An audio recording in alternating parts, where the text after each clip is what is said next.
Mutual inductance of two long coaxial solenoid. देखो दो long solenoids हैं और उनको इस तरह से प्लेस किया हुआ है कि उनकी एक्सिस कैसी है, सेम है।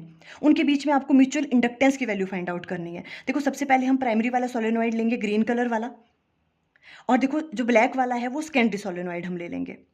अब इनको इस तरह से प्लेस किया हुआ है कि इनकी एक्सिस सेम रहे। देखो एक्सिस सेम है इनकी।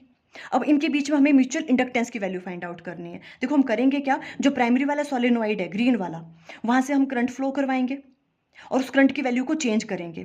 देखो जैसे करंट की वैल्यू चेंज होगी तो मैग्नेटिक फ्लक्स की वैल्यू भी चेंज होगी, और वो चेंज इन मैग्नेटिक फ्लक्स किसके साथ लिंक करेगा, सेकेंडरी वाले सोलेनॉइड के साथ, ब्लैक वाले सोलेनॉइड के साथ।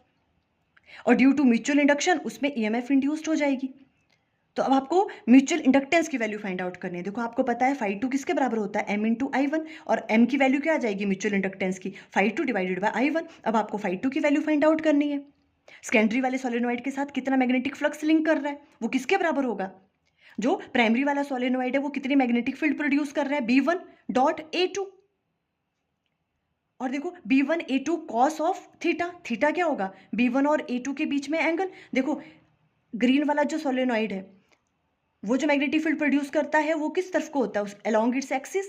और अगर आपने A2 का एरिया वेक्टर लेना है, एरिया वेक्टर क्या होता है, उस एरिया के परपेंडिकुलर, उसकी डायरेक्शन भी यही होगी। दोनों के बीच में एंगल क्या है, जीरो। तो हम राइट डाउन कर सकते हैं B1A2 cos जीरो। अब क्या करना है, हमने B1 की वैल्यू देखनी है।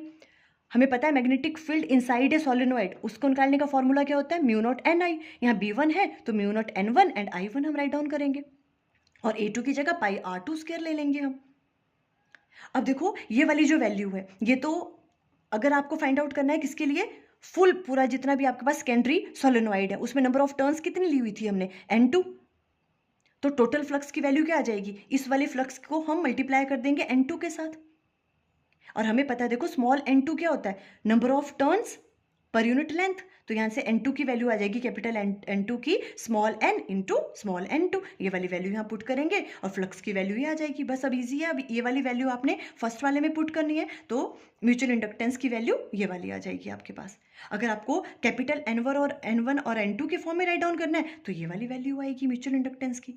फुल एक्सप्लेनेशन की वीडियो का लिंक स्क्रीन पे आ रहा होगा। Thank you.